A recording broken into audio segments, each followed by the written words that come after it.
Merci Lucas, bonjour à tous. Merci d'être présents physiquement et puis ceux qui nous suivent en ligne. Comme l'a dit Lucas et dans la suite des échanges à l'instant, on va continuer sur le thème des ressources évidemment, le thème des énergies aussi, mais on va faire un petit pas de côté avec la grande question des mobilités et de leur décarbonation. Et donc je suis ravi d'accueillir alors 2 intervenants sur 3 pour l'instant, Diana et puis Geoffrey si vous voulez vous installer. Et le 3e intervenant, donc Louis-Pierre, vous voyez au programme, est au téléphone avec les services du Premier ministre auquel il appartient. Il est en train d'expliquer combien Léonard est utile et pertinent, et donc il nous rejoint dans 5-10 minutes, et on commencera sans lui, il pourra nous expliquer sa vision du sujet. Alors, pourquoi on parle de mobilité à ce moment-là? Vous savez que ce festival à Léonard s'organise en 3 jours. Nous sommes le 2e jour, et chaque journée a un peu son thème. Aujourd'hui, c'est le thème de remplacer. Finalement, le thème de demain, qui est le thème régénéré, aurait très bien pu s'adapter au sujet des infrastructures et de la mobilité. Le thème d'hier aussi. Et on a choisi de parler des mobilités pour le moment du remplacer, parce qu'en fait, remplacer les ressources pour la mobilité, c'est une question absolument clé pour les 3 prismes que Léonard a l'habitude de regarder quand on travaille sur les mobilités. D'abord, l'infrastructure. Mobilité, que vous prenez l'avion, le train, votre vélo, que vous marchiez ou que vous conduisez une voiture ou un bus, la question de l'infrastructure est cruciale et sa décarbonation va être évidemment obligatoire pour décarboner l'ensemble de vos déplacements. Et une infrastructure, c'est des questions de matériaux, des questions de ressources, des questions d'intégration dans un paysage. Et forcément, l'infrastructure de demain, qu'elle soit des bornes électriques par exemple, que ce soit un aéroport qui puisse atténuer son empreinte, c'est quelque chose qui devra être remplacé, qu'on doit progressivement remplacer. Ensuite, le 2e prisme, c'est la question du véhicule. Pour l'instant, pas de surprise, peu importe le véhicule qui va rouler, voler ou voguer, il y a une question de remplacement d'énergie, par exemple du thermique à l'électrique, un remplacement aussi de taille, des plus petites voitures, des voitures plus citadines, des voitures avec une plus grande autonomie, des avions différents de ce qu'on faisait il y a 20 ans, des bateaux différents, etc. Et donc, remplacer les mobilités, c'est aussi cette question de véhicule. Qu'est-ce qui va rouler et dans quoi nos enfants pourront se déplacer? Et puis, le dernier prisme qu'on aime à étudier ici, c'est la question des usages. En gros, nous, citoyens, passionnés de transport ou pas du tout, comment on remplace nos usages. Je peux prendre ma voiture tous les jours, mais je vais remplacer ces trajets-là par du vélo, par exemple. Ou je souhaite les remplacer, mais je n'ai strictement rien pour remplacer mes déplacements. Et donc, vous voyez déjà, sans même parler de la question de la ressource, qui est celle le fil rouge des 3 jours, déjà, le thème de remplacer nous pose plusieurs challenges et plusieurs obstacles. On a aujourd'hui le plaisir d'accueillir donc Diana, vous êtes responsable à l'IFRI des sujets d'énergie et aussi de contexte international et géopolitique. Et donc vous saurez nous parler aussi, en lien avec la conférence d'avant, de l'enjeu évidemment européen en matière de décarbonation des mobilités, de source des matériaux, de source de l'énergie et puis du marché qui se développe. Et puis évidemment prolonger un peu les échanges de tout à l'heure sur le fameux contexte international, les Tesla d'Elon Musk qu'on brûle parce qu'on s'oppose au gouvernement de Trump versus les véhicules flambant neufs chinois qui sont prévus pour déferler en Europe et quelle est la réponse que l'Europe peut faire évidemment sur ce sujet-là. Donc des questions de ressources plutôt liées à l'énergie cette fois-ci et la mobilité aussi. Et Geoffrey, donc vous êtes directeur de développement durable, environnement de Vinci Concessions. Et parmi vos sujets, il y a évidemment la décarbonation de l'aérien, puisque c'est un poste important des opérations et des métiers de Vinci Concessions, chez Vinci Airport. Et cette question se pose sous 2 thèmes. D'abord, la décarbonation de l'aérien, ce qui vole. Alors là, Vinci ne fabrique pas des avions, mais évidemment, il y a un dialogue important entre l'infrastructure qu'on opère et les aéronefs, les véhicules volants ou les véhicules qui roulent sur les pistes qu'on peut accueillir et comment accompagner la décarbonation. Et puis, vous pourrez nous parler aussi d'un autre thème qui est l'empreinte de l'aéroport lui-même et comment l'aéroport préfigure la décarbonation. Est-ce que c'est à l'aéroport d'envoyer des premiers signaux ou est-ce que c'est à l'aéroport de s'adapter à ce que les compagnies, ce que les constructeurs d'avions, par exemple, ou les énergéticiens vont nous dire. Typiquement, si demain l'avion à hydrogène voit le jour, les aéroports de Vinci, évidemment, devront s'adapter à vitesse grand V. Et puis, Louis-Pierre saura aussi nous donner, dès qu'il sera présent parmi nous, un panorama de la situation en France et en Europe sur le monde de la décarbonation des transports. Je vais commencer par vous donner quelques chiffres pour ouvrir les questions et la conversation. La part modale aujourd'hui des transports en France, ne devrait pas vous surprendre puisqu'elle est la même depuis au moins une trentaine d'années. La route et la voiture individuelle dominent très très largement les usages, à plus de 80% des usages quotidiens. Le train est à 11, 10, 12% en fonction des années et des mesures. Et malgré tous les efforts qu'on a faits et qu'il va falloir continuer de faire, cette part augmente difficilement. On pourra en discuter évidemment de ce sujet-là. Et puis, en queue de comète, vous avez tous les autres modes, les modes collectifs, autour de 4, 5, 6% en fonction des mesures. L'aviation qui tourne entre 1 et 3% des parts modales. Les mesures ne sont pas parfaitement précises là-dessus. Et puis, cette situation-là en France existe depuis une trentaine d'années. À peu près pareil pour tous les pays européens et à peu près pareil pour les États-Unis et les pays les plus développés d'Asie. Et pourtant, la décarbonation des transports, c'est un sujet qu'on n'a pas découvert ce matin. Et donc, il y a une première question, c'est de pouvoir expliquer un peu la situation comme ça. Un deuxième thème, avant que vous puissiez réagir tous les deux. L'année dernière, puisqu'on parlait beaucoup de voitures électriques et on en parlera dans cette table ronde, à l'échelle du monde, les ventes de véhicules électriques ont augmenté de 25%. Vous me direz, c'est peut-être pas grand-chose. Évidemment, c'est très drivé par la Chine, qui portait déjà le marché l'année dernière et qui continue de le faire. Et pour la première fois, après de grandes années de croissance en Europe, le marché européen des ventes de véhicules électriques diminue. Ce n'est pas catastrophique, c'est des baisses de 2-3%, d'abord drivé par le Royaume-Uni. Certains le lient au Brexit, aux différends du marché, mais on voit que le pas est marqué en Europe. Et je voudrais peut-être commencer avec vous, Diana, sur cette situation. Dès qu'on ouvre la presse et qu'on regarde les véhicules électriques, on a un article sur 2 qui parle de Tesla et d'Elon Musk et peut-être la fin du véhicule électrique parce que Trump va nous porter le véhicule thermique. Comment vous jugeriez cette situation de vente des véhicules électriques en Europe versus le reste du monde? Est-ce que vraiment il faut s'inquiéter que l'Europe arrête d'acheter des véhicules électriques et commence à s'en détourner? Ou est-ce que c'est un effet du marché, des aléas politiques, mais que la tendance est bien installée? Comment vous voyez ça?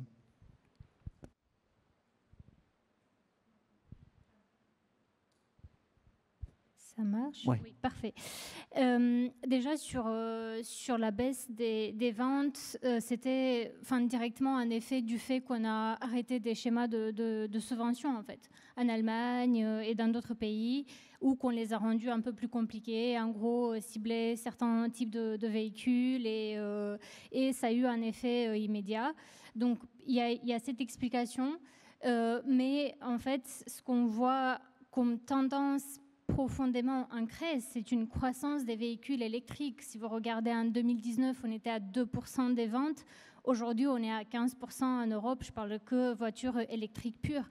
Donc, c'est une tendance qui est là. Et normalement, vu les règles qu'on a mises en place, ces tendances devraient en fait se poursuivre. Et d'où en fait l'importance de ne pas changer les règles.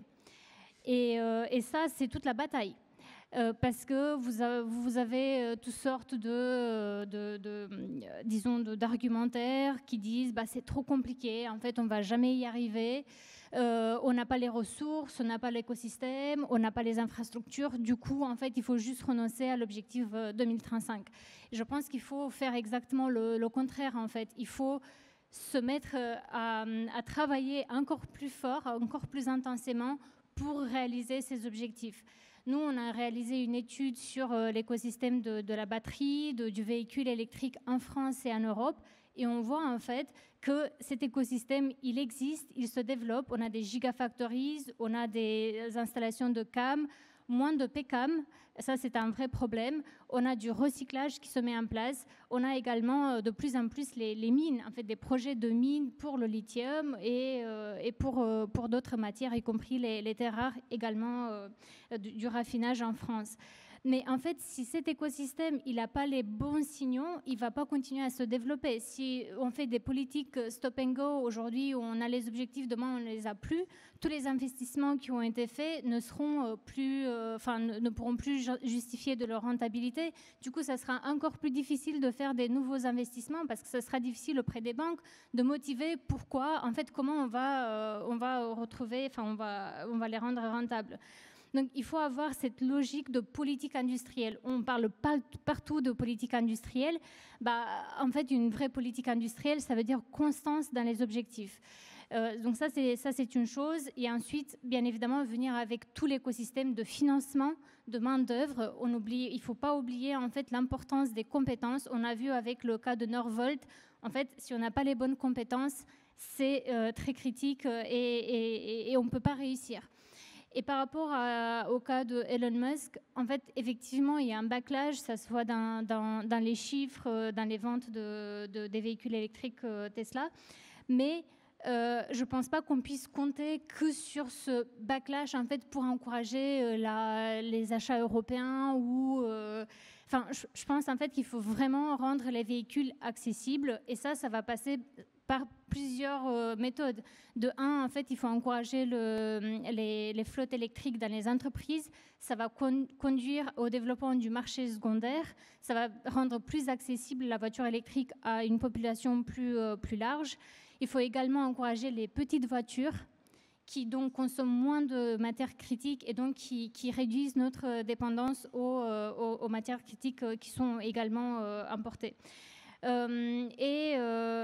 Juste pour finir sur la question du backlash, il faut aussi s'imaginer par rapport à toute la discussion sur la durabilité, sur la due diligence, etc., vu la sensibilité des consommateurs européens, il faut s'imaginer le cas où un jour, il y aura un scandale par rapport à un véhicule électrique qui serait produit dans des conditions qui ne respectent pas les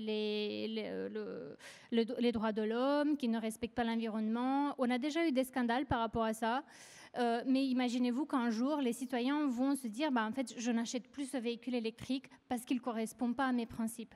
Et en fait, il faut dès à présent faire attention à cela, d'où l'importance en fait, d'avoir des règles sur la due diligence, sur les comportements responsables, malgré le fait qu'on voit aux États-Unis une opposition féroce, idéologique à ces principes ESG depuis l'arrivée de l'administration Trump. Mais ce qui est intéressant, c'est que le backlash aux États-Unis sur les véhicules électriques ne portait pas tant sur le caractère écologique du véhicule, du genre le véhicule électrique c'en est fini parce que ne touche pas à mon moteur thermique, ne portait pas non plus sur la provenance du véhicule électrique et de sa batterie et des forêts de mélèze qu'on avait abattues parce qu'il fallait creuser des mines, etc. C'était uniquement je m'oppose au gouvernement et donc je prends le premier objet qui est symptôme du gouvernement. Il se trouve que c'est la voiture électrique. Ce qui est intéressant, c'est que la voiture électrique était très largement attaqué par Donald Trump, n'a jamais été finalement attaqué par son côté ou intéressé par son côté écologique. J'achète une Tesla aux États-Unis parce que c'était symbole de progrès, de réussite, de gadget. C'était un objet connecté de plus dans ma cuisine connectée, mes téléphones portables et mes ordinateurs. Et donc, on dirait que la critique se porte plutôt sur le symbole économique de cet objet connecté et high-tech, plutôt que sur l'aspect environnemental et la provenance des éléments. Je veux juste, parce que c'était intéressant de parler, vous avez dit le mot stop and go, qui est vraiment la clé de toutes les politiques d'énergie. Est-ce que, Geoffrey, vous voyez dans les politiques de soutien à la décarbonation de l'aviation, au moins en Europe, une certaine cohérence depuis plusieurs années? Est-ce qu'on découvre depuis quelques années des nouveaux outils? Ou est-ce qu'on a eu, comme par exemple pour le véhicule électrique en Europe, tous les 2-3 ans, des annonces qui donnent la pensée qu'on va reculer, que les objectifs finalement ne vont pas être tenus? Est-ce que c'est cohérent ou est-ce qu'il y a aussi un effet de stop and go dans cette industrie-là? Non, il n'y a pas d'effet de stop and go au niveau de l'aérien. Au contraire, je pense qu'il y a une clarification très forte qui a été donnée récemment avec l'officialisation notamment du règlement européen Refuel Aviation Europe, qui clarifie une bonne fois pour toutes le taux d'incorporation de carburant d'aviation durable au niveau de l'Union européenne. Donc je pense qu'on est plutôt dans un discours de clarté et d'objectifs fermes et définitifs sur ces sujets-là de décarbonation de l'aviation, même si certains d'entre eux peuvent être aujourd'hui peuvent susciter des questions. C'est vrai qu'on a dans le mandat d'incorporation de carburant d'aviation durable aujourd'hui des taux à échéance 2050 très élevé. On vise 70% de biocarburants, ce qui est un taux énorme. On mise du coup beaucoup sur les carburants synthétiques. Mais voilà, tout cela aujourd'hui est bien réglementé. On voit des réglementations équivalentes émerger aussi dans d'autres géographies, au Japon, au Brésil et dans d'autres pays encore. Donc je pense que sur ce sujet-là, de la visibilité réglementaire sur la décarbonation de l'aviation, on a la chance d'avoir un cadre réglementaire qui est assez clair et qui est nécessaire. Parce que là encore, au même titre que l'électrification et l'industrialisation des batteries, les industriels ont besoin de clarté et de cohérence dans les discours politiques et réglementaires pour pouvoir lancer les unités de production qui nous permettront d'avoir la production de SAF et de délivrer les bons taux de mandat en temps et en heure. C'est peut-être là aujourd'hui où il y a un risque. On commence à avoir un petit peu de retard sur le développement de nouvelles technologies de production de carburant d'aviation durable, les technologies éthanol to jet. On a aujourd'hui une technologie plutôt liée à la transformation de l'huile de cuisson usagée qui est mature, et on voit quand même un petit peu de retard. Donc on peut avoir quelques inquiétudes sur le démarrage, mais encore une fois, je pense que si le cadre réglementaire ne change pas, reste tel qu'il est, on sera capable de délivrer et d'atteindre les objectifs dans le futur. Peut-être que l'avantage de ce secteur, c'est aussi des temps très longs. Décarbonation de l'aérien qui intervient, il faut une 25, 30, 40 ans. Là où le véhicule électrique étant déjà disponible, on peut se permettre aussi de questionner les objectifs et par exemple la date de 2035 qui interdit la vente en Europe neuve de véhicules émissifs parce que les solutions sont déjà sur la table. Là, comme on a un temps de R&D assez long, je pense que le cadre d'abord doit exister avant de fixer ce qui intervient. Louis-Pierre, en votre absence, je donnais simplement la part modale 2023-2024 en France de mode de transport. Évidemment, vous le saviez mieux que nous, la route domine les usages, la part du train est à peu près stable et augmente finalement peu. On parlait de réglementation européenne et de vente de voitures électriques. Diana nous montrait que finalement, malgré certaines inquiétudes et les chiffres, quand on regarde au mois ou à la demi-année, il y a des baisses de vente de véhicules électriques dans certains pays d'Europe, mais la tendance était quand même à la hausse. Pour démarrer, peut-être, quelle est la vision du SGPE sur cette situation ? On mise évidemment toujours sur l'électrification des usages. Est-ce qu'on s'inquiète d'un certain ralentissement en France vis-à-vis de la voiture électrique ou on a confiance dans un effet, une lame de fond et une conviction générale que finalement, pour la voiture au quotidien, c'est quand même la solution assez imbattable ? Bon, bonjour à tous. Merci. Vous m'entendez ? Oui, c'est bon. Bonjour Alphonse. Merci pour l'invitation. Je suis très heureux de revenir ici. Et je m'excuse pour mon retard. J'étais retenu sur un webinaire européen sur ces mêmes questions. Donc, je ne suis pas trop perdu. La situation... Alors, si je rentre sur l'automobile et l'électrification, je pense qu'on a pris des dispositions dans le dernier PLF qui nous amènent à corriger certaines trajectoires dont on a mis en évidence l'année dernière, et je pense aux flottes d'entreprises, qu'on n'y était pas sur l'électrification. Et donc je pense que ça crédite encore une fois la méthode du SGPE qui est celle de faire le suivi très précis. On le fait quotidiennement, et chaque semaine et chaque mois, en lien étroit avec les cabinets ministériels pour voir où est-ce qu'on se situe par rapport aux objectifs et ce qui est possible, atteignable de faire dans une fenêtre politique qui est celle que l'on connaît, avec d'autres questions budgétaires et industrielles qui sont fortes. Donc je pense que c'est ça la situation. Après, sur le constat, ce qu'on voit, c'est que sur les flottes d'entreprises, donc on a fait un mois d'avril à 22% de voitures électriques. On a une taxe incitative au verdissement qui marche, qui produit ses effets. On a une réforme des avantages en nature véhicules qui, elle aussi, produit ses effets.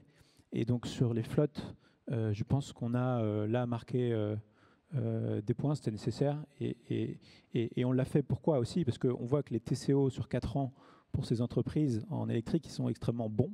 Sur les segments C et D, on a vraiment des TCO qui sont très, très performants. Donc, le fait de mettre une taxe incitative, qui en fait est une pénalité, si les grandes flottes n'achètent pas assez de véhicules électrifiés, le fait de mettre cette taxe incitative, en fait, on se dit que c'est bénéfique, puisque à la fin, ça sert à la compétitivité d'ensemble de nos entreprises françaises. Donc, c'est bien ça le raisonnement. Et je pense que sur ce volet des flottes, on a atteint, en tout cas 2025 va être une année assez pivot. Donc là, je dirais qu'il faudra voir la dynamique au fur et à mesure de l'année, mais je pense que ça marche et que ça va nous permettre de nous remettre sur notre trajectoire. Pour rappel, hein, on vise 26% de voitures électriques neuves vendues en France en 2025. On est plutôt à 18,5% pour l'instant, donc on n'y est pas. Mais je dirais une dynamique qui est déjà observable sur ce début d'année sur les flottes. Sur les canaux particuliers, on a des ventes électriques qui baissent légèrement depuis le début de l'année. Et donc là, pourquoi ça baisse? On a plusieurs effets liés. On a des bonus écologiques qui ont été diminués quand même en montant. On aura une dynamique, je dirais, peut-être 1000 ou 1500 € de baisse chaque année sur le passé. Donc ça joue forcément. En même temps, le prix des voitures baisse aussi. Donc voilà, je pense que c'est assez logique finalement que d'opérer cette évolution. Et on a surtout un mécanisme de leasing social qui, l'année dernière, a boosté des ventes en début d'année. Et donc forcément, quand on se compare par rapport à cette phase-là de 2024 sur ce début d'année, on voit une stagnation, une baisse. Ce qui va se passer, c'est que, et je vous le confirme, on va revenir avec un leasing social à la fin de l'année 2025. Peut-être un mot sur le leasing social, Ouais. si tout le monde est familier de ce dispositif. Le leasing social, c'est l'idée d'avoir une subvention à l'achat sur les ménages les plus précaires français, les 50% des déciles les plus précaires. Donc on met une aide départ qui est en fait assez qui correspond à ce qu'on pouvait mettre sur des bonus écologiques, mais qui est plus importante en montant. Et en fait, la vertu du leasing social, c'est que là où un bonus, en fait, il vous faut encore quand même payer 20, 25, 30 000 € après des comptes du bonus. Et donc, en fait, au niveau de la distribution automobile, forcément, on regarde les dossiers de financement et leur solidité et la capacité des ménages à s'engager sur ces sommes. L'intérêt du leasing, c'est qu'en fait, avec 100 €, vous présentez dans une concession et il y a quand même tout un tas de mesures additionnelles dont on parle assez peu, mais qui permettent de dérisquer le distributeur automobile et donc réellement à un ménage précaire d'accéder à un véhicule électrique pour 120, 130, 150 € par mois. Donc c'est ça le mécanisme. Alors après, avec un jeu sur une durée qui peut être variable, et puis des gammes de véhicules qui sont variables avec des mensualités qui, elles aussi, oscillent entre... alors par le passé, entre 60 et 200 €. Cette année, ce sera peut-être un peu différent, mais voilà. Donc c'est ça ce mécanisme. On a fait 50 000 véhicules l'année dernière. Et pour m'arrêter, je suis peut-être un peu long, pardon, mais sur cette question, c'est un mécanisme qui a aussi de la vertu sur la typologie des véhicules que l'on soutient. Je crois que l'enjeu, il est aussi sur les ressources. Et les véhicules vendus en leasing social l'année dernière avaient des batteries de 43 kWh en moyenne. C'est près de 10-12 kWh en moins que la moyenne du marché français. Et par ailleurs, on a eu un succès qui était très très important. Donc je veux dire, on démontre que sur les usages, on n'a pas besoin d'avoir des batteries très très grosses pour les usages privés au quotidien. Et donc je pense que le fait d'adresser directement ces cibles, donc ces ménages précaires qui ont besoin de leur voiture pour aller travailler tous les jours et voilà, opérer souvent en ruralité d'ailleurs, je pense que c'est indispensable. Donc on a une fiscalité qui en fait traite ces deux objets, entreprises et particuliers, avec des leviers et des mécanismes fiscaux qui sont maintenant très différents, ce n'était pas le cas il y a 5-6 ans, et qui permettent d'adresser ces différences d'usage, de compétitivité, de TCO, de barrage à l'entrée, etc., de structure de coûts. Donc voilà pour la situation simplement sur l'électrification. Merci beaucoup. Je reste sur l'électrification, Geoffrey, pour qu'on discute de l'aviation électrique. Est-ce que c'est quelque chose qui peut, puisqu'il est dans le thème des ressources et des matériaux, est-ce que c'est quelque chose qui voit le jour aujourd'hui? C'est un levier sur lequel on compte? Ou est-ce que c'est encore un projet qui verra le jour un jour, mais pas tout de suite? Ça existe déjà, mais sur de l'aviation générale, des petits avions biplaces qui volent déjà sur nos aéroports. Chez Vinci Airports, on a des opérations intéressantes de promotion de cette aviation électrique sur les aéroports alpins notamment, les aéroports régionaux de Grenoble, Chambéry, Annecy. On promeut aussi cet avion électrique dans les écoles de pilotage. C'est des actions que l'on mène chez Vinci Airports pour promouvoir cela. Mais ça reste en effet aujourd'hui plutôt expérimental et limité à de l'aviation légère et de l'aviation générale. Dans les plans de décarbonation de l'aviation, la partie électrique hybride pèse peu par rapport aux autres leviers. On y reviendra peut-être, mais les deux grands leviers, j'en citais un tout à l'heure, ce sont les SAF. L'autre grand levier, c'est l'optimisation de l'efficacité des avions avec le renouvellement des flottes. mais plutôt pour les avions commerciaux de plus grande taille. Donc l'aviation électrique jouera un rôle, mais mesuré dans la décarbonation de l'aérien, et sans doute plus pour l'aviation générale et l'aviation vraiment court courrier. Et Diana peut-être et Geoffrey ensuite, sur les SAF, est-ce que le marché de production de SAF et de l'énergie des SAF, donc Sustainable Aviation Fuels, se développe en Europe? Est-ce qu'on arrive à créer un écosystème qui produit suffisamment à la demande? Et est-ce qu'on n'arrive pas à un moment où on aura une concurrence sur ces usages? Si par exemple le secteur maritime se dit qu'il aura aussi besoin de ce type d'énergie, et si pourquoi pas la production des hauts fourneaux et d'autres aussi, d'autres productions qui dépendent beaucoup d'énergie fossile, arriveront aussi sur ce créneau-là. Comment vous voyez ce panorama se dessiner? Peut-être aussi sur l'électricité, mentionner que dans la réglementation européenne, il y aura aussi une injonction, une obligation en fait pour les avions au sol de se connecter au réseau électrique au lieu d'utiliser les énergies fossiles. Et c'est pareil pour les bateaux quand ils sont arrimés au quai. Donc ça c'est très important pour éviter des émissions qui sont inutiles. Voilà, et qu'on peut éviter facilement et utiliser directement l'électricité sur les SAF. En fait, quand on regarde les projets en Europe, moi, les dernières données que j'avais vues, c'était qu'on avait environ 45 projets de e-SAF en Europe. Mais par contre, c'est qu'au stade de projet, en fait. Et ce qu'il faut, c'est vraiment avoir le marché. Les contrats de long terme, des engagements fermes de la part des consommateurs pour qu'ensuite, en fait, ces projets passent du stade de projet, de pilote, au stade industriel où on produit vraiment ces quantités de SAF et en fait de e-SAF. Et si c'était le cas, si tous ces projets se réalisaient, en fait, on serait sur une quantité qui serait suffisante pour répondre aux objectifs de Refuel EU Aviation, qui est de 1,2% e-SAF en 2030. Les e-SAF, juste un mot, qu'est-ce que c'est le e-SAF pour qu'on c'est le kérosène produit en fait à partir de l'hydrogène et CO2. L'hydrogène produit lui-même à partir d'électricité renouvelable, bien évidemment. Ou bas carbone, mais ça c'est une question de définition dans les règles, donc pour l'instant c'est surtout électricité renouvelable. Donc ça c'est pour la partie kérosène. Après il y a aussi les biocarburants et ça c'est une autre discussion. Je pense qu'il y a quand même un levier, celui de... les biocarburants qu'on utilise aujourd'hui dans le transport routier, on pourrait les utiliser plus pour l'aviation, pour le maritime, des secteurs qui sont très difficiles à décarboner, alors que pour le transport routier, on a effectivement la solution de l'électrification. Et donc, comme ça, on pourrait au moins réduire cette concurrence sur les usages. Oui, c'est ça.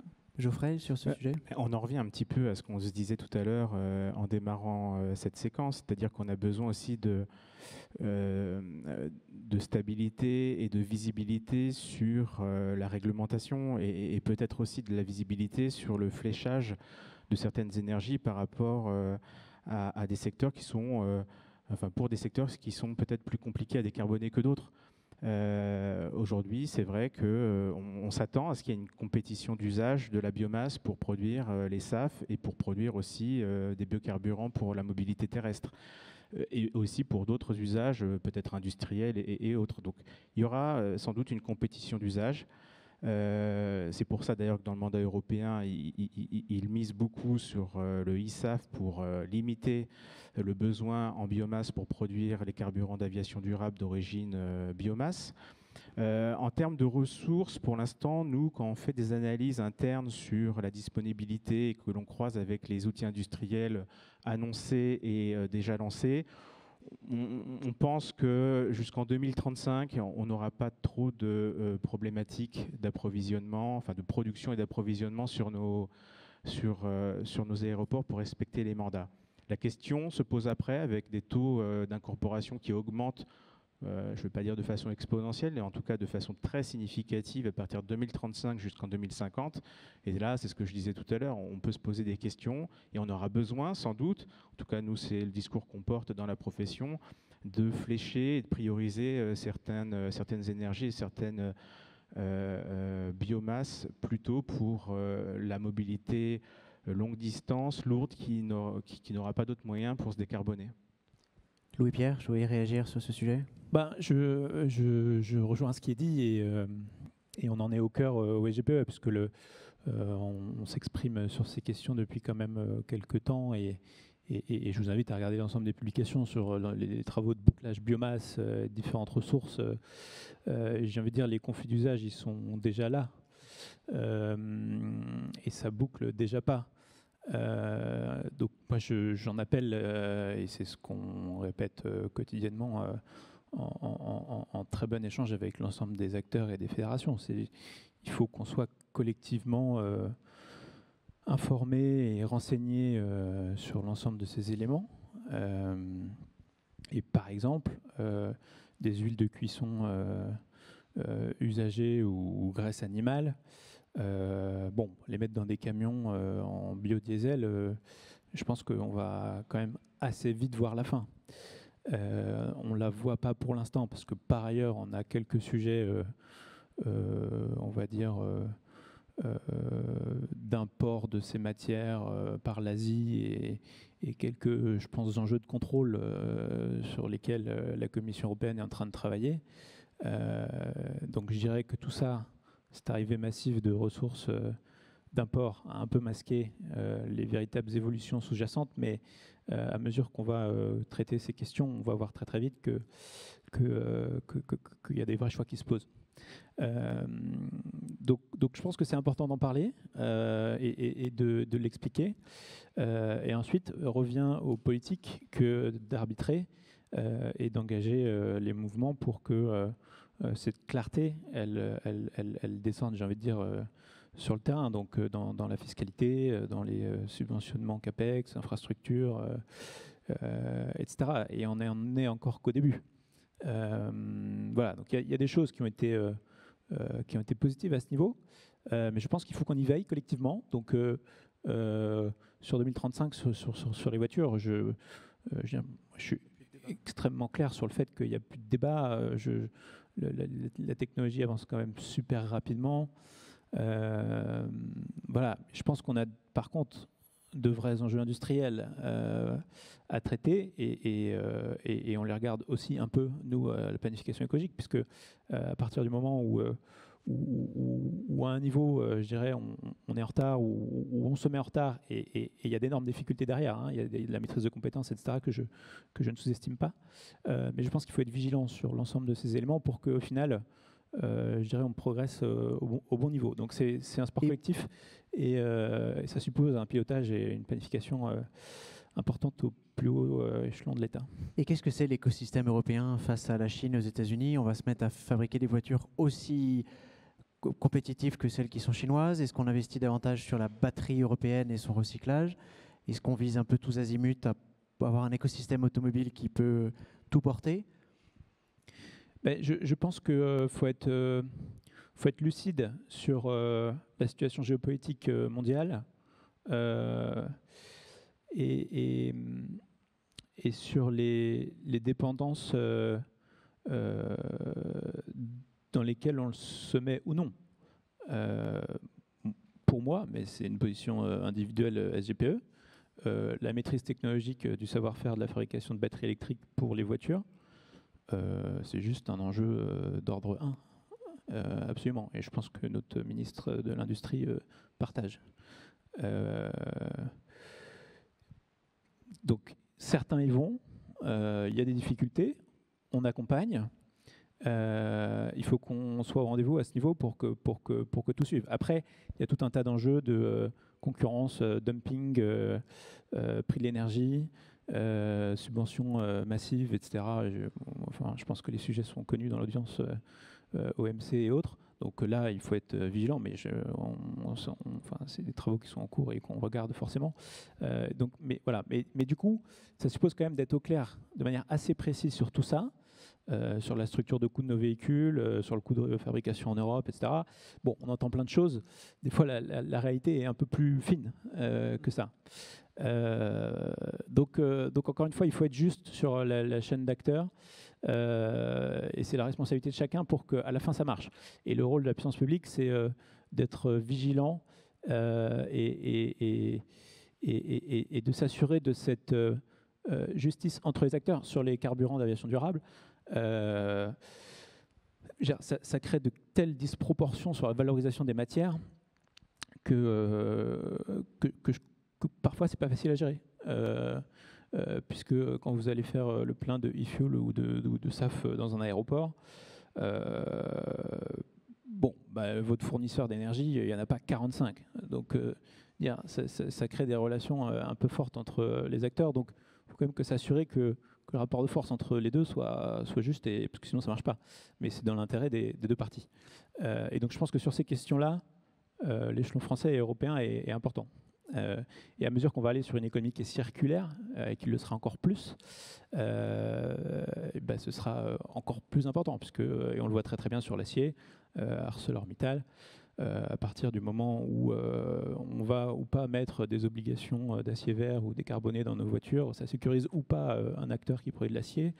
Mais forcément, côté constructeur, on est un peu plus sur les freins pour cela. Mais c'est parfaitement légitime. Ce qu'il faut à la fin, c'est arbitrer et avoir je pense, un portage politique et une direction assez claire pour sécuriser l'ensemble des maillons. Mais moi, je pense qu'on peut y arriver. J'espère bien. Oui, on va y arriver. On revient à la fin du stop and go, justement, que vous disiez, Diana. Peut-être juste rajouter, en fait, je suis tout à fait d'accord, et c'était juste pour dire qu'au-delà du rôle de l'État, oui, l'Union européenne, l'État français ont ce rôle de protéger l'industrie européenne qui souhaite se positionner sur cette chaîne de valeur, sur cette technologie. On a aussi le rôle de soutenir financièrement, d'aider là où on peut, en fait, parce que c'est une question effectivement de maîtrise industrielle. Enfin, tout n'est pas inventé. Je veux dire, c'est quand même, oui, c'est une technologie mature, mais la Chine, tous les jours, enfin pas tous les jours, mais tous les ans, disons, toutes les semaines, il y a des nouvelles chimies qui apparaissent. Même dans nos laboratoires, il y a des recherches qui se font sur l'innovation. On peut encore faire plein de choses, et c'est pas seulement par rapport aux véhicules électriques. Je peux prendre d'autres exemples, les éoliennes, les panneaux photovoltaïques. En fait, on peut toujours innover, être plus efficace, aller dans la circularité, etc. Mais il n'y a pas que l'État, il n'y a pas que l'Union européenne. Enfin, on ne peut pas s'attendre à ce que l'État fasse tout. À un moment donné, il faut aussi que les acteurs de ce marché soient alignés, en fait, en termes d'intérêt. Et ce qu'on voit aujourd'hui, c'est qu'en fait, il y a certains constructeurs qui ne sont pas prêts à payer le prix de la résilience, qui ne sont pas prêts à acheter plus cher les matières premières qui ne viendraient pas d'un autre acteur, peut-être qu'un acteur chinois, ou les PCAM, ou les CAM, etc. Et par contre, en fait, ça, c'est un problème. On les comprend aussi parce qu'ils ont aussi la pression du prix final. En fait, ils sont tellement concurrencés sur le prix final de leur voiture électrique qu'ils ne peuvent pas se permettre non plus de rajouter des coûts. Mais à un moment donné, en fait, il faut collectivement qu'on soit alignés sur qu'est-ce qu'on veut, qu'est-ce qu'on a envie d'acheter, qu'est-ce qu'on a envie de payer comme prix, en fait, pour cette résilience. Et le prix de la résilience, on l'a découvert aussi pendant la crise énergétique, pendant la guerre en Ukraine. En fait, la plupart du temps, le coût de l'indépendance est vraiment très caché, jusqu'à ce qu'il y ait une crise et on comprenne vraiment. C'était le cas avec les masques pendant le Covid, c'était le cas avec le gaz pendant la guerre en Ukraine. Et pour le coup, le gaz, tout ce qu'on a vécu, ça nous a coûté plus de 1 trillion d'euros. D'une part, parce qu'on a dû diversifier les importations, d'autre part, parce qu'on a dû aider les ménages, les entreprises pour payer leurs factures. Et donc, tout ça, c'est des coûts cachés. Donc, soit on paie au jour le jour le coût de notre résilience, le vrai prix de notre résilience, soit en fait, à un moment donné, on sera confronté à ce coût caché qu'on va devoir payer tout de suite. Et après, je pense qu'il faut aussi aider les citoyens. Aujourd'hui, moi, si je veux acheter un véhicule qui est produit avec de l'aluminium bas carbone, je ne sais pas quel acier produit en Europe, j'ai aucun moyen de savoir parce qu'il n'y a pas de labeling, il n'y a pas une vraie information, un passeport en fait pour savoir qu'est-ce que chaque véhicule a comme composante et leurs origines. Donc je pense que ça doit changer. On doit mieux informer les citoyens, on doit les sensibiliser aussi à ces enjeux. Et en fait, dans la durée, je pense que ça va donner des résultats, mais on ne peut pas non plus tout attendre de la part de l'État. Je voudrais, merci Diana, Geoffrey, vous donner la parole sur le point où vous réagissez. Sur un autre point, je disais en introduction, on a beaucoup parlé de véhicules électriques et de sujets quotidiens, ce qui pose la question de l'énergie et du matériau.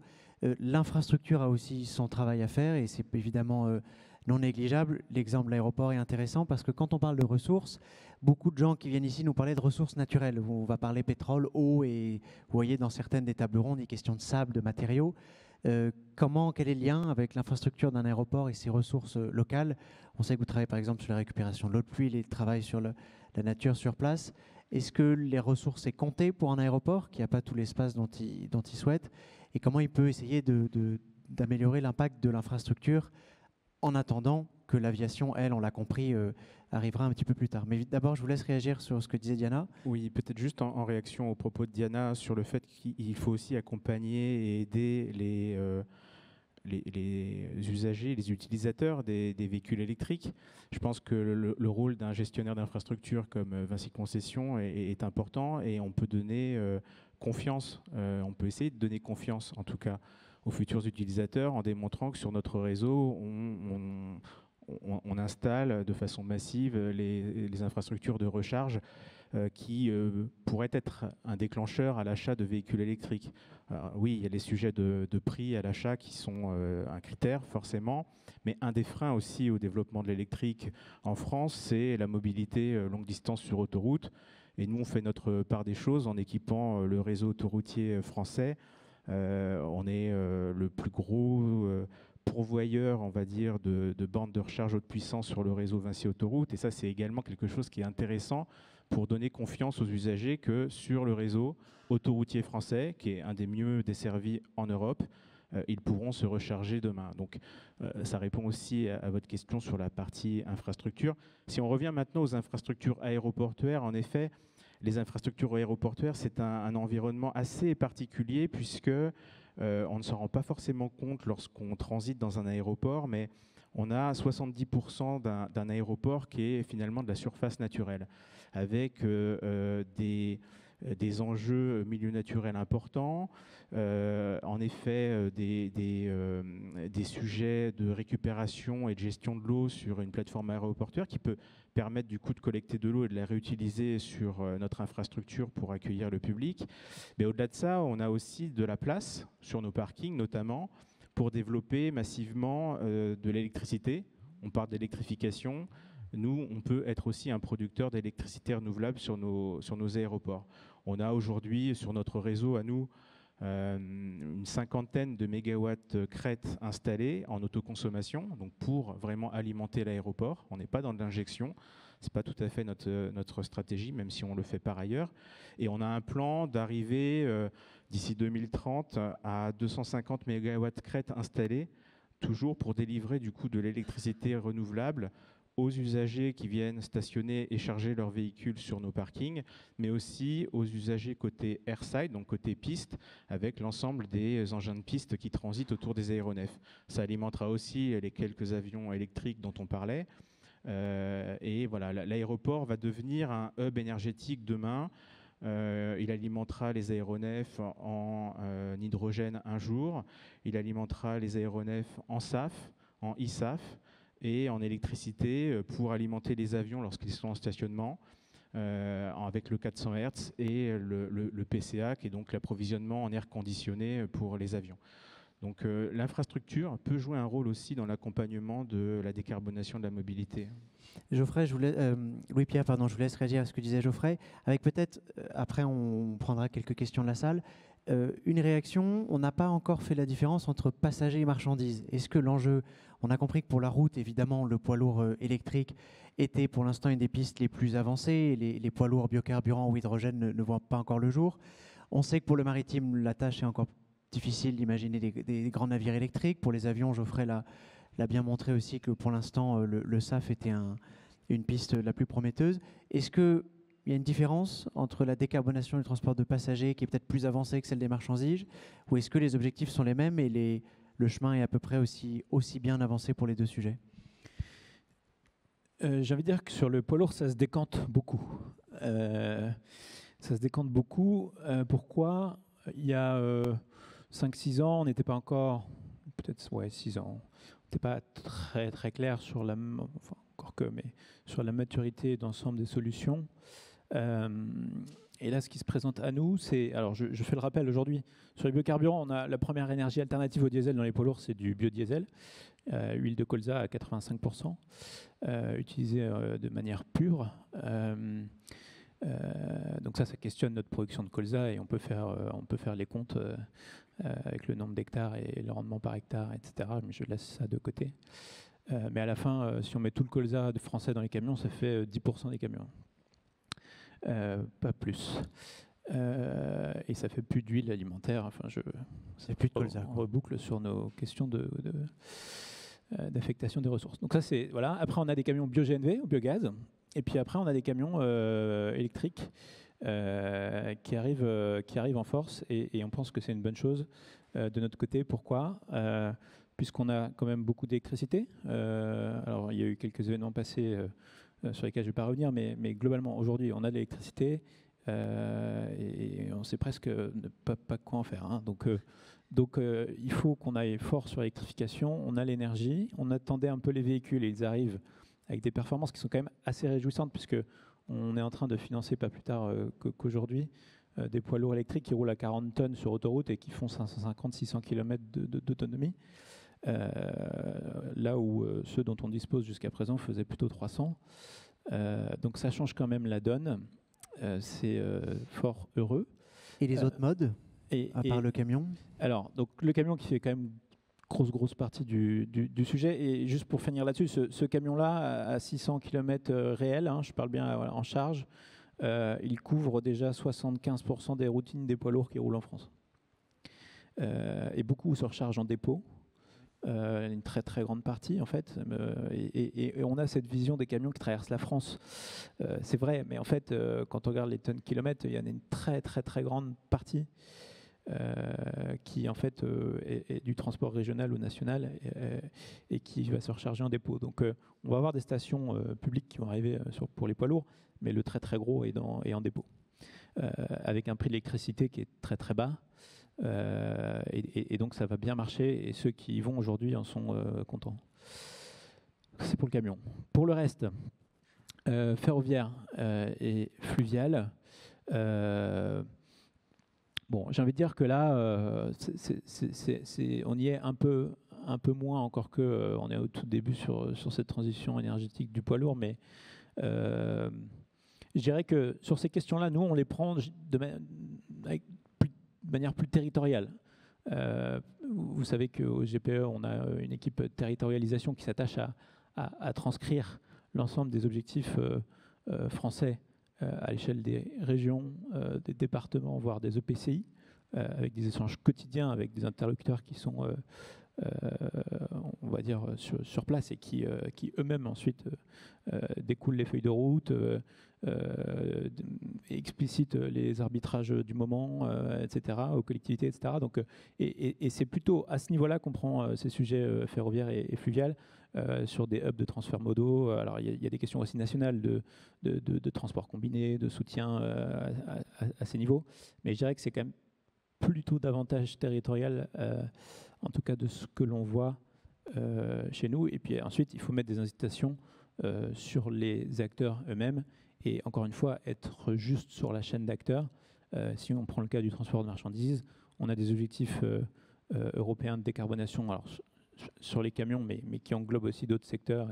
Et on a RED et on a voilà, tout un tas de choses qui font que fluvial et ferroviaire, ça se décarbone aussi. Donc on a des choses très à l'amont. On a des aides et des subventions, alors qui peuvent être imparfaites, insuffisantes, etc., mais qui existent quand même. Et parfois, sur les donneurs d'ordre, sur les commanditaires de transport, on a un peu moins de choses. Et donc c'est problématique parce que, à tort, si je prends l'exemple d'un transporteur routier, il va me dire bah, oui, très bien, j'ai une aide, bon, enfin, il y a quand même un surcoût encore à l'achat persistant. Mon vendeur de camion me dit bah, écoute, demain il sera électrique, donc très bien. Et puis en fait, à la fin, il est toujours payer au même prix pour transporter ses tonnes. Et donc peut-être qu'il faut plus incentiver très très haut côté demande. C'est ce sur quoi on travaille. En tout cas, c'est des réflexions, alors que ce ne sont pas nouvelles, mais qui émergent en ce moment. Et c'est uniquement à cette condition-là qu'on aura quelque chose qui sera juste et qui va se tenir avec des courbes après, des temporalités qu'il faut regarder dans la durée. Avant de vous laisser réagir tous les deux, est-ce qu'on a déjà une question dans la salle pour compléter ces éléments? Oui, madame là-haut.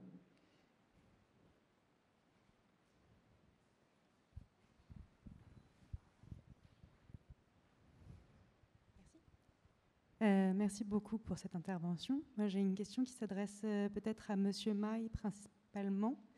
C'est une question en deux temps.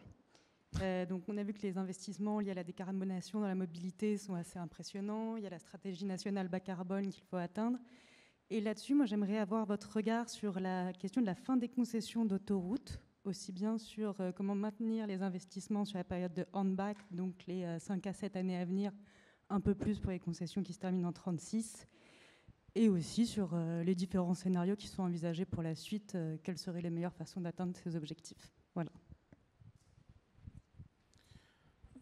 Je pense que la fin des concessions autoroutières françaises, pour l'instant, n'est pas un frein de notre côté à l'investissement dans ce que j'expliquais tout à l'heure, à savoir l'accompagnement dans la mise en place notamment de bornes de recharge haute puissance sur le réseau.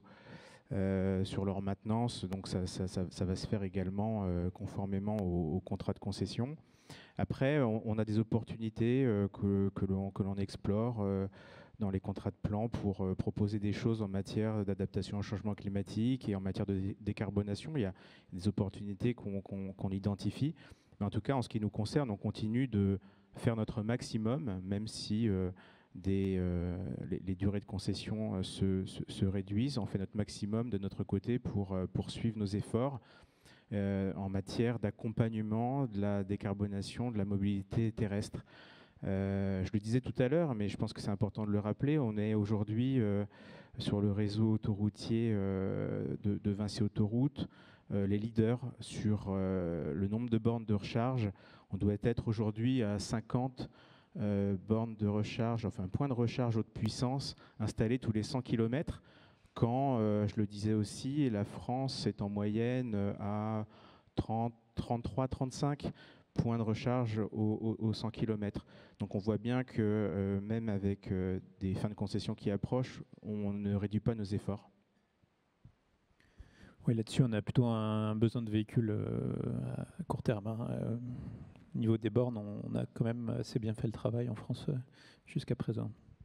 Je crois qu'on ne se rend pas compte aussi du besoin pour la même qualité de service d'une aire d'autoroute. Un pistolet d'essence se remplace par 5 ou 6 points de recharge pour que vous n'ayez pas à attendre se recharger. Faire un plein d'essence aujourd'hui, c'est quelques minutes, 10 minutes maximum. Recharger son véhicule, c'est 20 minutes si tout va bien, et parfois on fait souvent plus 30 à 40 minutes. Et donc on voit très bien qu'équiper une aire d'autoroute ou des entrées ou des sorties d'autoroute en point de recharge, il ne suffit pas de remplacer un pour un. Et c'est tout le dialogue, notamment pour les poids lourds, entre améliorer l'autonomie ou s'assurer qu'on puisse recharger suffisamment fréquemment pour que l'autonomie soit plus un sujet, que les batteries soient plus petites et que donc on équilibre aussi nos besoins en maternaux. Diana, vous vouliez réagir à ce sujet ?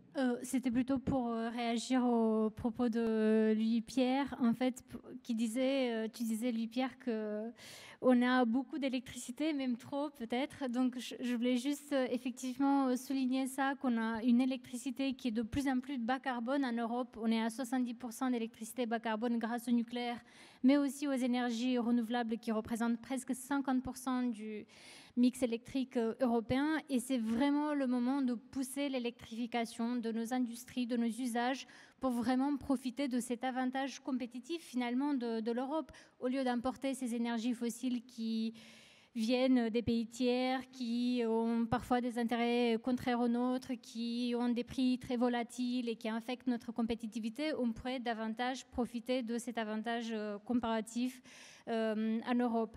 Et pour ça, je pense, pour encourager l'électrification, il y a quand même de la marge en termes d'action publique.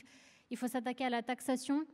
Et c'est un sujet qui a été extrêmement compliqué au niveau européen. C'est la seule législation du paquet Fit for 55 qui n'a pas été adoptée. Donc on n'arrive pas à se mettre d'accord sur une taxation vraiment adaptée, moderne, et propre à la transition énergétique, qui donne un avantage à l'électricité et surtout à l'électricité bas carbone.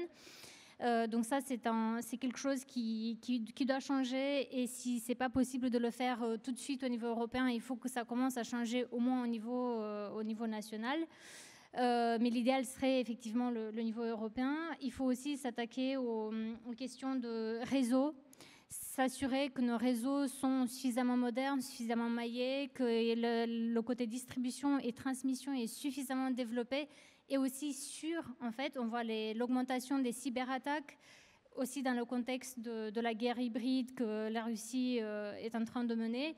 Du coup, il faut s'assurer de la sécurité de ces réseaux physiques et cyber, et de leur maillage. Pour ça, on a encore besoin des ressources en cuivre, et pas que. Donc, il y a beaucoup d'enjeux qui sont derrière, et il faut que ces réseaux arrivent très vite pour qu'on puisse électrifier aussi vite. Donc il y a un enjeu de tout faire en même temps, à la bonne vitesse, et encore une fois, aligner tout un écosystème. Et peut-être aussi pointer le fait que les véhicules électriques, quand on parle de réseau électrique, d'électrification, on a aussi l'enjeu de la flexibilité. On dit souvent les énergies renouvelables sont intermittentes, ça va déséquilibrer le système énergétique.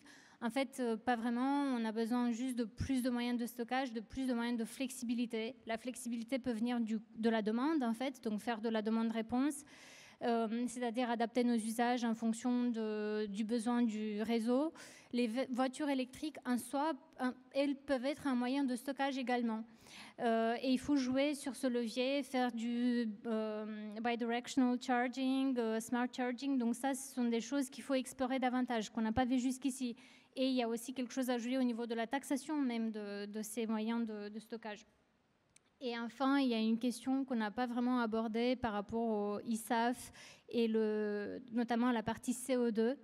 En fait, il faut aussi développer les infrastructures de CO2, de stockage, de capture, de stockage, de transport de CO2. C'est nécessaire pour la production de ISAF, c'est aussi nécessaire pour la décarbonation des industries très émettrices, lourdes. Et on est très loin en fait de l'avoir fait, de le faire, et c'est tout un écosystème également à développer. Avec des coûts, etc. Donc ça, il faut le faire. Et ensuite, regarder aussi la disponibilité du CO2. Alors là, il faut également regarder les réglementations européennes. Aujourd'hui, on peut utiliser à peu près n'importe quelle source de CO2 pour faire ces ISAF. Mais d'ici 2040, en fait, ça sera surtout du CO2 biogénique qui sera éligible. Donc, en fait, ça réduit la quantité de CO2 qu'on peut consommer, qu'on peut mélanger avec l'hydrogène. Donc il faut commencer à réfléchir déjà à comment on s'organise en filière pour assurer ces ressources. Et le CO2, c'est une ressource en soi si on parle de ISAF. Le CO2 comme ressource, ça c'est quand même un bon exemple, ce qui ne doit pas nous engager à en produire évidemment de plus en plus. Monsieur, vous aviez une question ? Oui, bonjour. Merci beaucoup pour vos interventions. Monsieur Maille, elle est aussi pour vous, plutôt sur l'aérien cette fois-ci. On parle beaucoup de sobriété ces temps-ci. Est-ce que chez Vinci Airports, vous pensez déjà un peu à la décroissance et la manière dont vous allez traiter vos assets avec cette décroissance, parce que c'est quand même un business de coût fixe qu'il faut amortir. Ce qui amène à ma deuxième question sur la partie parking, qui drive beaucoup les revenus extra-aéro. On voit que l'aéroport d'Orly, par exemple, favorise les transports en commun. Comment vous anticipez ça sur vos aéroports ? Merci pour vos deux questions. Sur la première, sur la sobriété, je vais être assez cash, mais nous, on n'y croit pas à la sobriété.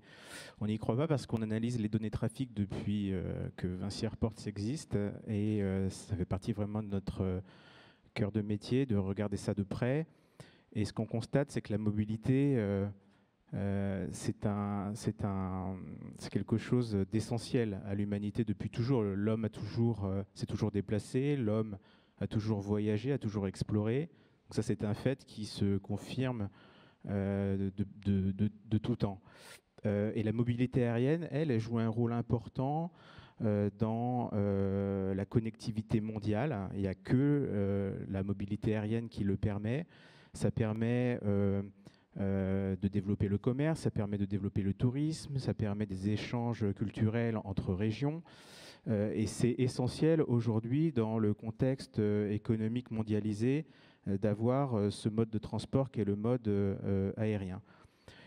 On voit par ailleurs une croissance dans certaines géographies qui va engendrer du coup une augmentation de la classe moyenne qui elle-même, on s'attend à ce qu'elle souhaite voyager et explorer le monde pour diverses raisons.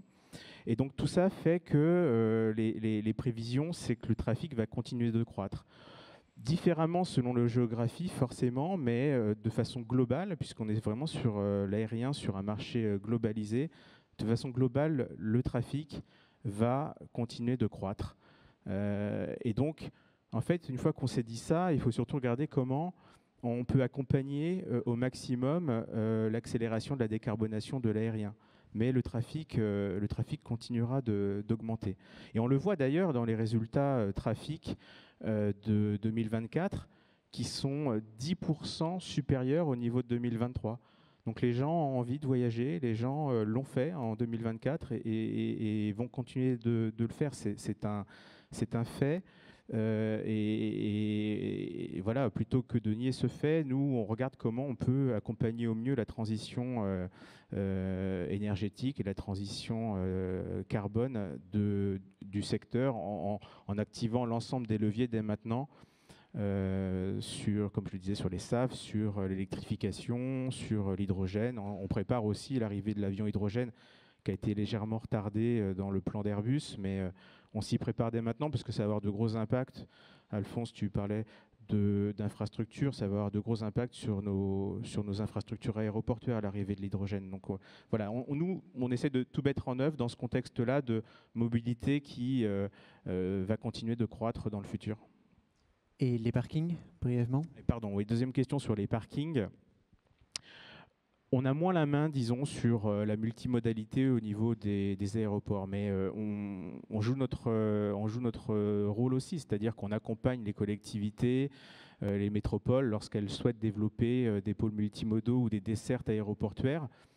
On y contribue en provisionnant des surfaces à la bord de nos terminaux et sur nos parkings pour pouvoir développer ces gares et ces hubs multimodaux pour augmenter la part de transport en commun et d'autres modes doux d'ailleurs aussi, puisqu'on a des aéroports qui peuvent être sur lesquels on peut accéder avec des modes décarbonés type vélo.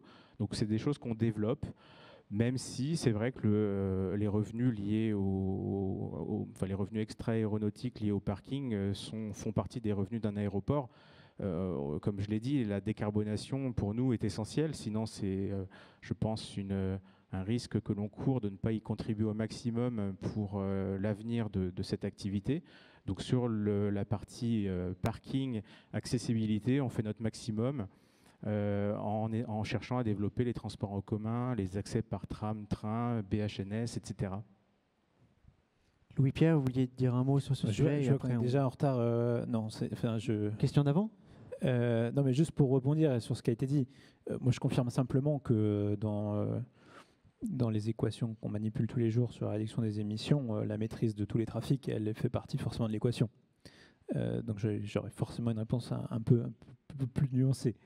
Et à ce titre, déjà, je pense que c'est important et capital de conserver une industrie aéronautique de rang 1 qui est aux avant-postes des nouvelles technologies, hydrogène, e-fuel, performance des avions existants, parce que ça va quand même faire une partie du job dans un premier temps, etc. Donc ça, je pense qu'on doit à la fois le conserver, mais qu'en même temps, si je regarde juste cette partie très usage de l'aviation, on a 50% des départs français qui sont pour du pur tourisme. On a encore beaucoup de voyages sur des durées très très courtes. Et donc je me permets juste de questionner le fait que si on met ces usages aériens tels qu'ils sont aujourd'hui à un niveau de fiscalité qui est celui qu'on a dans les autres transports, et transport routier pour commencer. Je ne suis pas si sûr qu'on conserve un trafic tel qu'il existe aujourd'hui. Il pourrait peut-être être plus haut, mais après la question est de savoir, et quand on parle de sobriété, est-ce que c'est une sobriété par rapport à une croissance très forte? Est-ce que c'est une maîtrise de la croissance? Est-ce que c'est une baisse? Bon, je pense que l'histoire n'est pas encore faite, mais les quelques années passées nous ont montré que le trafic aérien peut chuter de 70% avec une crise sanitaire. Donc je pense qu'il faut être un peu plus ouvert sur cette question. Et puis, de toute façon, on fera les comptes sur la décarbonation. On verra où est-ce qu'on se situe et si on parvient aux objectifs. Je pense que du coup, ça reboucle sur ce qu'on doit faire à très court terme pour se mettre en ligne et sur ces e-fuel, sur ces répartitions de responsabilités entre acteurs et entre l'État sur le démarrage de ces nouvelles filières. Il faut qu'on soit lucide pour avancer vite, parce qu'il y a des enjeux qui arrivent quand même, qui étaient déjà devant nous il y a les années passées et qui sont encore plus à mesure de la date de 2050 qui se rapproche. Merci. Alors cet écran-là nous dit qu'on est en retard, mais on a encore 5 minutes, on termine à 16h30. Donc il y a encore un petit peu de temps. Il y a une question là-haut.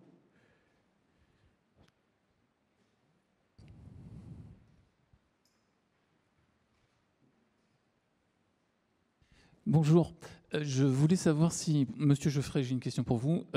Quels sont les nouveaux métiers, les nouvelles compétences que vous avez identifiées pour accompagner la transition en termes de énergie, et puis aussi quelles sont les compétences, si on devait inciter les gens à se former, vers quel métier, quelles compétences on pourrait les orienter? On a vu une vraie mutation de nos équipes sur de nouveaux métiers dans les équipes qui travaillent sur ces sujets de décarbonation au niveau des aéroports notamment. À la fois des personnes qui sont tout à fait à même maintenant d'identifier, de développer, de construire, d'exploiter des fermes solaires dont je parlais tout à l'heure, donc pour développer les énergies renouvelables sur nos aéroports. Donc on a un vrai savoir-faire interne sur ce sujet-là. On a aussi beaucoup développé notre savoir-faire et notre expertise sur les nouveaux carburants et l'hydrogène en particulier. On a au sein de Vinci Concessions des équipes dédiées sur ces projets d'hydrogène et tous les partenariats qu'on a noués avec Airbus, notamment sur l'accompagnement au développement de l'avion zéro émission d'Airbus. Des personnes qui travaillent là-dessus, mais qui travaillent aussi sur la mise en place de stations hydrogène sur nos aéroports. Donc c'est surtout sur la partie énergétique, je dirais, et nouvelles énergies qu'on a développé de nouvelles expertises et qu'on a un peu plus staffé nos équipes pour avoir une expertise interne, avoir de l'agilité et savoir répondre à ce domaine qui est nouveau, mais qui nécessite de notre part une grande réactivité, une réponse assez rapide en interne sur le sujet. Louis-Pierre, sur ce sujet de ressources, emploi? Alors, au SGPE, on a une personne en charge de ces questions et c'était un sujet assez peu couvert il y a encore 4-5 ans en termes de politique publique et donc ça se structure quand même beaucoup au niveau État. Alors, je suis assez récent sur ma prise de poste, mais ce que je peux en dire quand même, c'est qu'il y a des opportunités qui sont assez monstrueuses. Si je reste sur le transport, la maintenance des bornes de recharge, la fabrication des batteries, on a des gigafactories qui commencent leur activité dans le nord de la France. Enfin, je veux dire, c'est des centaines et milliers d'emplois de techniciens, ingénieurs, opérateurs divers et variés qu'on va devoir recruter. Donc c'est quand même extrêmement bénéfique pour les territoires qui bénéficient de ces nouvelles activités. Il y a le sujet de la rénovation énergétique des bâtiments, mais ça va très très loin. S'il faut qu'on aille collecter le CO2 dans nos territoires, ça va induire des flux. Alors, énormément de flux, peut-être trop. Enfin, on s'est amusé à comparer ça à la collecte de lait en Bretagne pour voir si on devait transporter le CO2 des fermes, ce que ça représente. Bon, je vous laisse avec la question, vous pourrez regarder, mais ce sera assez significatif. Donc je ne suis pas du tout inquiet sur l'emploi. Si je reste encore sur l'automobile, le métier des ferrailleurs et des casses a un avenir absolument monstrueux devant lui, parce qu'on va mettre beaucoup d'acier recyclé dans nos futures voitures. Il faudra mieux le trier. C'est beaucoup d'emplois et de compétences au cœur des territoires. Donc voilà, je pense qu'il faut juste regarder ces questions. Et il y a quand même une base documentaire qui est en train de s'enrichir et d'être produite, y compris par l'État français, mais pas que, et qu'on va disséminer dans les mois et années à venir pour renseigner nos concitoyens sur ces questions. Et puis de fait, c'est évident, hein, mais il y a un lien fort avec le ministère de l'Enseignement et de la Recherche aussi pour former et partager ces contenus. Merci de finir sur ce genre de bonnes nouvelles. Diana, est-ce que vous voulez avoir le mot de la fin? Une réaction, un sujet qu'on n'a pas évoqué que vous jugez crucial? Il nous reste quelques minutes, donc si vous voulez...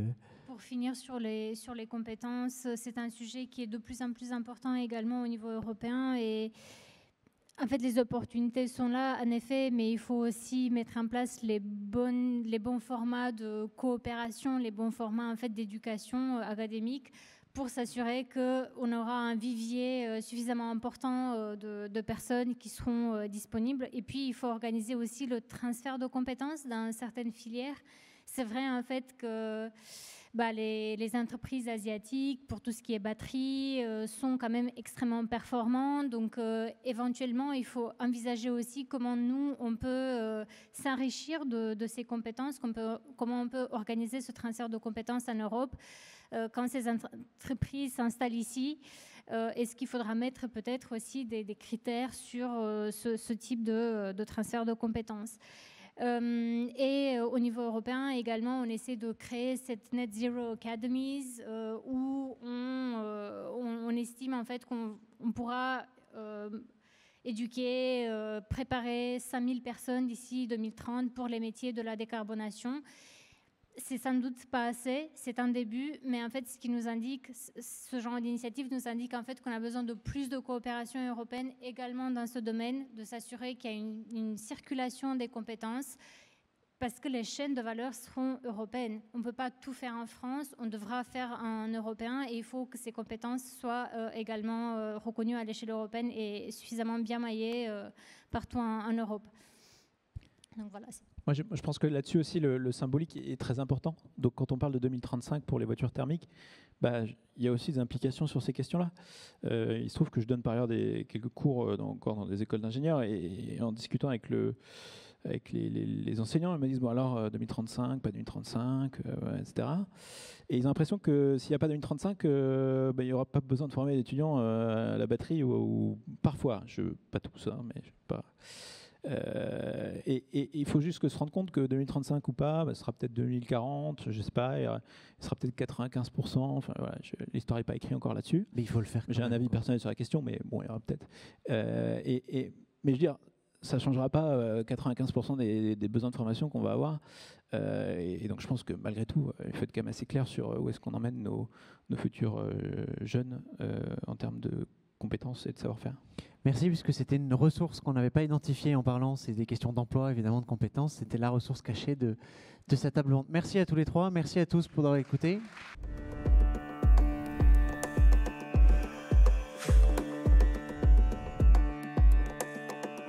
Oh